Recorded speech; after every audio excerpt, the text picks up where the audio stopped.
তিনি বাংলাদেশের একজন সেনা প্রধান। আলহামদুলিল্লাহ রাব্বিল আলামিন। এই বাংলাদেশের সেনা প্রধানের মুখের মধ্যে দাড়ি, এত সুন্দর মুখের দাড়ির চিত্র দেখে অনেক কাফের বেদিন বেঈমানদের ঘুম হারাম হয়ে গেছে। মুখের মধ্যে দাড়ি রেখে তিনি নামাজের ইমামতি করতেছেন। নামাজের ইমামতি তিনি নিজেই করছেন যায় নামাজে দাঁড়িয়ে। আমাদের বাংলাদেশের সেনা প্রধান তিনি যায় নামাজে দাঁড়িয়ে নামাজের ইমামতি করছেন। আর তার নেতৃত্বে যিনি পিছনে মুসল্লি, এদেশের রাষ্ট্রপতি। রাষ্ট্রপতি হচ্ছেন এদেশের মুসল্লি, তিনি সেনা প্রধানের পিছনে তিনি ইক্তেদা করেছেন। আমার ভাইজান, রাষ্ট্রের বড় বড় ঊর্ধ্বতম অফিসারেরা তারা পিছনের মধ্যে মুসল্লি হইয়া আমাদের রাষ্ট্র, আমাদের সেনা প্রধানের তিনি ইমাম বানিয়া তারা নামাজ আদায় করছেন। এই দৃশ্যটা বাংলাদেশে কত সুন্দর একটা চমৎকার। অথচ এমন একটা সময় ছিল যে মুখের মধ্যে দাড়ি রাখার কারণে জঙ্গির ট্যাগ লাগাইয়া, জামাতের ট্যাগ লাগাইয়া, মৌলবাদীর ট্যাগ লাগাইয়া দিনের পর দিন, বৎসরের পর বৎসর ধরে তাদেরকে জেল হাজতে অন্যায়ভাবে রাখানো হয়েছে, তাদেরকে আয়না ঘরে রাখানো হয়েছে। কি অপরাধ? মুখের মধ্যে দাড়ি। এই মুখের মধ্যে দাড়ি রাখার কারণে অনেক বড় বড় ঊর্ধ্বতম কর্মচারীদেরকে তারা টার্গেট করেছে যে নিশ্চয়ই কোনো ইসলামপন্থী এবং জঙ্গিপন্থী। আপনারাই বলেন, মুখের দাড়িটার সাথে এই জঙ্গির কি সম্পর্ক? মুখের দাড়িটার সাথে ইসলামের দুশমনের কি সম্পর্ক? রাসূল করিম সাল্লাল্লাহু আলাইহি ওয়াসাল্লামের সুন্নতের দাঈমি সুন্নত, রাসূল করিম সাল্লাল্লাহু আলাইহি সাল্লামের দাঈমি সুন্নত হচ্ছেন মুখের দাড়ি। যার মুখের মধ্যে দাড়ি আছে এটা নবীর মুহাব্বত আর ভালোবাসা। আল্লাহর পয়গম্বরের সাহাবী একজন, তার মুখের মধ্যে দাড়ি ছিল মাত্র একটি। আল্লাহ রাসূল সাল্লাল্লাহু আলাইহি ওয়াসাল্লাম তার দিকে তাকাইয়া মুস্কি হাসলেন। সাহাবীটা তিনি নবীর কাছে যায় বলছেন, ইয়া রাসূলুল্লাহ, আমার একটা দাড়ি দেখে আপনি কি হাসলেন? আল্লাহর নবী আবারও মুস্কি হাসি দিলেন। নবীর সাহাবী বলছেন, ইয়া রাসূলুল্লাহ, আমার গোটা মুখের মধ্যে দাড়ি নাই, তবে একটা দাড়ি, আমি একটা দাড়ি কাটি নাই গো নবী, কারণ এটা আপনার নবীর সুন্নত। আপনি নবী বলেছেন, মান তামাসসাকা বিসুন্নতি ইনদা ফাসাদি উম্মতি ফালাহু আজরু মিআতি শাহীদ। কেউ যদি নবীর একটা সুন্নতকে মহব্বত করে তাইলে আল্লাহ তাআলা তার আমলনামায় 100 শহীদের গলা কাটার সওয়াব তার আমলনামায় দান করেন। প্রিয় ভাইয়েরা আমার, প্রিয় বন্ধুরা আমার, নবীর সাহাবী ডাক দিয়ে বলে, ইয়া রাসূলুল্লাহ, আমার একটা দাড়ি আমি ডাস্টবিনে ফেলাই নাই, আমি নবীর মহব্বতে হৃদয়ের মধ্যে রেখে আমি একটা দাড়ি রাখছি। বলেন তো আমার দাড়িটা দেখতে কি খারাপ লাগছে এই জন্য হাসলেন? আল্লাহর নবী বলেন, না সাহাবী, না, তোমার একটা দাড়ি রেখে আমি দেখে খারাপ মনে করে হাসি নাই, বরং আমি ভালো দেখে হাসছি। বলে কেমন? বলে সাহাবী, তুমি, আমি নবী যা দেখি তুমি তা দেখো না, আমি নবী না যা শুনি তুমি তা শোনো না। তুমি যখন একটা দাড়ি উযু করার পর একটা দাড়ি নাড়ানাড়ি করতেছিলা, আমি নবী দেখলাম তোমার এই একটা দাড়ির মধ্যে আল্লাহর রহমতের 70 জন ফেরেশতারা খেলাধুলা করতেছে। নবীর একটা সুন্নতের কত দাম, নবীর একটা সুন্নতের মধ্যে কত মর্যাদা। আমার ভাইজান, আমার বন্ধুগণ, ছোট্ট একটি ঘটনাটা বলি। নবীর সুন্নতের কারণে এইটা সেনাবাহিনীর একজন বড় অফিসারের সংসারের জীবনে, তার জীবনের ঘটনাটা বলে দেয় 1 মিনিটে। নবীর একটা মহব্বতের সুন্নত দাঁড়ি রাখার কারণে স্বামী স্ত্রীর বিভেদ সৃষ্টি হওয়ার মতো হয়ে গেছে। স্ত্রী প্রস্তাব দিয়েছে, স্বামী আমার, যখন আমি তোমারে বিয়ে করছিলাম তখন তোমার মুখে দাড়ি ছিল না, এখন তুমি আবার দাড়ি রাখলা আমার অনুমতি ছাড়া। স্ত্রীর কথা শোনার পর স্বামী ডাক দিয়ে বলে, বিবি রে, মুখের মধ্যে দাড়ি রাখলে স্ত্রীর পারমিশন নিতে হয়, এমন বিধান আমি কোনোদিন পাই নাই, এটা নবীর দাইমি সুন্নত। মুখের মধ্যে দাড়ি রাখলে পুরুষকে দেখলে ভালো লাগে, এই জন্য আমি নবীর সুন্নত মুখের মধ্যে রাখছি। তুমি কি বলো? স্ত্রী ডাক দিয়ে বলে, তুমি যদি দাড়ি না চাচ্ছো, দাড়ি যদি ছাঁটাই না করো, তাহলে আমি তোমার সংসার করব না। আমার ভাইজান, আমার বন্ধুগণ, স্বামী বেসরা ছিল ইমানদার, নেককার, তিনিও প্রতিবাদ করে ডাক দিয়ে বলেন, যদি সংসার আমার ভেঙেও যায় তবু আমার নবীর সুন্নত চাচি আমি ডাস্টবিনের মধ্যে ফেলাবো না। আমার ভাইজান, আমার বন্ধুগণ, স্ত্রী অভিমান করে 6 মাস পর্যন্ত বাবার বাড়ির থেকে নিজের স্বামীর বাড়িতে আসে নাই। অপরাধ কি? স্বামীর মুখের মধ্যে দাড়ি রাখা রাখার এটাই হলো অপরাধ। আমার ভাইজান, আমার বন্ধুগণ, স্বামী বেসরা ছিল হক ঈমানদার, ডাক দিয়ে বলেন, আমি আমার স্ত্রীকে আমি এমনি এমনি তালাক দেব না, আমি চেষ্টা করে দেখি আমার স্ত্রীকে আমি সঠিক রাস্তা আনতে পারি কিনা, আমার স্ত্রীকে আমি সঠিক রাস্তা আনতে পারি কিনা। বিভিন্ন ওলামায়ে কেরামের কাছে গেছে, বিভিন্ন ভাবে দোয়া কালাম নিয়েছে, কিন্তু কারো কথায় কারো কোনো কিছুতেই তার আল্লাহ তাআলা কবুল করেন নাই। সেই জায়গায় আমার 2 দিন ব্যাপী একটা তাফসীর মাহফিল ছিল। ওই মাহফিলের আমি ছিলেন আলোচক। ওই অফিসার আমার কানে কানে ডাক দিয়ে বলে, হুজুর আমার জন্য একটু খাস করে দোয়া করবেন। আমি বললাম, কি দোয়া হযরত? আমাকে বলে, এই মুখের মধ্যে দাড়ি রাখার কারণে আমার স্ত্রী আমার সঙ্গে সংসার করতে চায় না, আমার সংসারে থাকতে চায় না। আমি বললাম, ভাই আজ থেকে আপনি একটা ছোট্ট আমল করবেন, এই আমলটা করে আল্লাহ তাআলার কাছে দোয়া করবেন। কি আমল? বলে, আল্লাহ তাআলার কাছে 5 ওয়াক্ত নামাজ হলো হুকুম। 5 ওয়াক্ত নামাজের বাহিরে কিছু নামাজ আছে, যেমন সালাতুল হাজত, যেমন তাহাজ্জুদ। এই তাহাজ্জুদের নামাজ হয় গভীর রজনী, গভীর রজনীতে আপনি তাহাজ্জুদের নামাজ পড়বেন, আর শেষ সেজদে রাকাতে সেজদায় পড়ে আল্লাহর কাছে দোয়া করে স্ত্রীর হেদায়েতের জন্য আল্লাহ তাআলার কাছে দোয়া করবেন। আমার ভাইজান, আমার বন্ধুগণ, আল্লাহ তাআলা এই তাহাজ্জুদের নামাজের দোয়া কোনোদিন বিফলে দেয় না।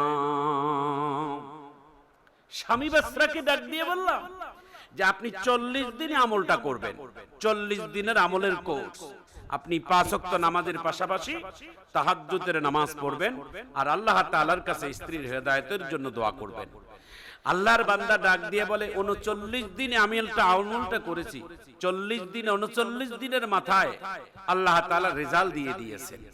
39 দিনের মাথায় স্ত্রী বেশ্রী স্বামীর পা ধরে মাপ নিয়ে বলছেন, স্বামী আমার, আমি বুঝেছি তোমার সিদ্ধান্তই তুমি অটল ছিলা, আর আমি যেই কথাটা বলছি এটা আমার অন্যায় হয়েছে। আমি মুখের দাড়ি রাখার কারণে আমি তোমার সংসার ভেঙে যাওয়ার উপক্রম করে ফেলছি, বরং তুমি আমাকে মাফ করে দাও। আজকে তুমি আল্লাহ তাআলার কাছে আমাকে ক্ষমা করে দাও। আমি আর যতদিন তোমার কাছে থাকবো কোনোদিন তোমাকে নবীর সুন্নতের ব্যাপারে আমি কোনোদিন বলবো না। আজকের থেকে আমি ওয়াদাবদ্ধ, তুমি তোমার মুখের দাড়ি নিয়ে রাখবা, বরঞ্চ তুমি আমাকে বাজার থেকে একটা সুন্দর বোরখা এনে দাও। আজ থেকে আমিও যখন বাহিরে যাব বোরখা পরে, মাথার মধ্যে হিজাব পরে বাহির হব এবং 5 ওয়াক্ত নামাজ পড়ব, ইসলামের পূর্ণ ছায়াতলের মধ্যে ঢুকব।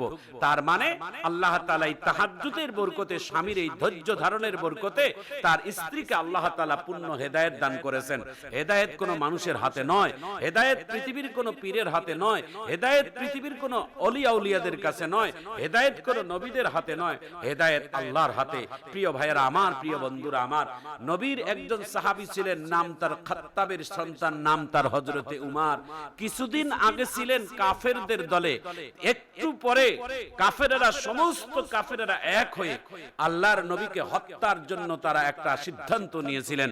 মক্কার বড় বড় লিডারেরা ডাক দিয়ে বলে, আজকে চ্যালেঞ্জ ঘোষণা, এই মক্কার যুবকদের মধ্যে কার এমন বুকে সাহস আছে, কার এমন বুকে পাঠা আছে যে আব্দুল্লাহর ছেলে মুহাম্মদের গর্দানটা আমাদের ইহুদি নাসা, আমাদের কাফেরদের, আমাদের এই মক্কার নেতাদের পায়ের কাছে এনে জমা দিতে পারবে। কেউ সাহস পায় নাই। একজন যুবক তরবারি নিয়ে দাঁড়িয়ে গেছে, তার নাম হযরতে উমর। ডাক দিয়ে বলে, কয়েক মিনিট সময় দিলাম, কয়েক মিনিট আপনারা বসে থাকেন, আব্দুল্লাহর ছেলে মুহাম্মদের গর্দানটা আমি আপনাদের কাছে এনে পৌঁছাইয়া দেব। নাউজুবিল্লাহি মিন জালিক। প্রিয় ভাইয়েরা আমার, প্রিয় বন্ধুরা আমার, হেদায়েত আল্লাহ তাআলা হযরত উমরকে দান করবেন। হযরত উমর দ্রুত বেগে মুহাম্মদ সাল্লাল্লাহু আলাইহি সাল্লামের গর্দান কাটার জন্য দৌড়াচ্ছেন। যে দেখে মসজিদের ভিতরে আল্লাহর পয়গম্বর মুহাম্মদ সাল্লাল্লাহু আলাইহি সাল্লাম বসা, আল্লাহর নবীর গর্দান কাটার জন্য যেয়ে নিজের গর্দান কেটে গেল। তিনি নিজেই আল্লাহর নবীর কাছে তরবারি উঠাইতে গিয়ে তরবারিটা উল্টা দিকে ফেলাই দিয়ে নবীর কাছে চ্যালেঞ্জার হয়ে আত্মসমর্পণ করে কালেমা পড়ে মুসলমান হয়ে গেলেন। মুসলমান হওয়ার পরে ওই তরবারি নিয়ে ইহুদিদের সামনে ডাক দিয়ে বলছেন, এই কাফেরেরা শোনো, আমি গেছিলাম আব্দুল্লাহর ছেলে মুহাম্মদের গর্দান কাটার জন্য, কিন্তু গিয়ে উল্টা কালেমা পড়ে মুসলমান হয়ে আসছি। আজকে আমি তোমাদের মাঝে ঘোষণা দিয়ে দিলাম, হযরত উমরের সামনে যদি কেউ তোমরা দাঁড়াইতে চাও, আজকে থেকে যদি ইসলামের বিদ্বেষী যদি তোমরা হতে চাও, তাহলে উমরের সামনে আসিও না, কারণ উমর তোমাদেরকে হত্যা করে ফেলবে। কিছুক্ষণ ছিল হযরত উমর ছিলেন কাফেরদের দলে, একটু মধ্যেই আল্লাহ তাআলা তাকে হেদায়েতের রাস্তা খুলে দিয়ে মুহাম্মদ সাল্লাল্লাহু আলাইহি সাল্লামের পক্ষে নিয়ে ইসলামের কাজে নিবেদিত হয়ে গেলেন। হেদায়েতের মালিক আল্লাহর হাতে। প্রিয় ভাইয়েরা আমার, প্রিয় বন্ধুরা আমার, বাংলাদেশের আজকের যে সেনাপ্রধান, বাংলাদেশের বর্তমান যিনি সেনাপ্রধান, নেট জুড়ে তার প্রশংসা ভাসতেছে। এই বাংলাদেশের সেনাপ্রধানের নাম হচ্ছেন ওয়াকারুজ্জামান। বাংলাদেশের সেনাপ্রধান এত সুন্দর একটা দৃশ্য দেখাই দিলেন যে বঙ্গভবনে তিনি নামাজের ইমামতি করছেন, তার পিছনে রাষ্ট্রপতি মুসল্লি হয়ে ইক্তেদা করেছে। বাংলাদেশের বড় বড় ঊর্ধ্বতম অফিসারেরা তার পিছনে ইক্তেদা করেছে। বাংলাদেশের সকল ডিপার্টমেন্টের অফিসারগুলো যদি বাংলাদেশের সেনা প্রধানের মতো যদি এরকম যদি দৃশ্য যদি হতো, তাহলে এই দেশটা সোনার দেশ আল্লাহ তাআলা পরিণত করে দিত। এই দাড়ি রাখার কারণে অনেক আগে, কিছুদিন আগে এই দাড়ি রাখার কারণে মানুষ জঙ্গি বানাইতো, দাড়ি রাখার কারণে চাকরি বিচ্ছেদ হয়ে যেত, দাড়ি রাখার কারণে তাকে ট্যাগ লাগাইয়া জঙ্গি বানাইয়া জেলখানার মধ্যে ঢুকাইতো। আজকে আল্লাহ তাআলার কি ইচ্ছা, কি খেলা দেখেন, অনেক বড় বড় অফিসারদের মুখে দাড়ি, অনেক ওসি সাহেবের মুখে দাড়ি, এসপি সাহেবের মুখের দাড়ি, বিচারকদের মুখের দাড়ি। এমন একটা দিন আল্লাহ তাআলা আনবেন যেই দিন গোটা মানুষের অন্তরে ইসলামের ধারণ তাদের অন্তরে ধারণ করবে।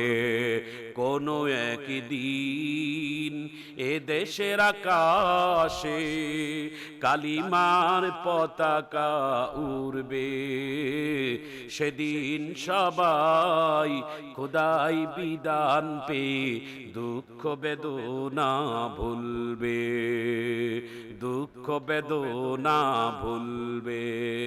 ভাইয়েরা আমার, বন্ধুরা আমার, বাংলাদেশের যিনি সেনাপ্রধান, বাংলাদেশের একজন আমাদের সুযোগ্য সেনাপ্রধান, কিছুদিন আগে বাইতুল্লাহ থেকে হজ করে আসার পরে আল্লাহ তাকে কি পরিবর্তন করিয়েছেন।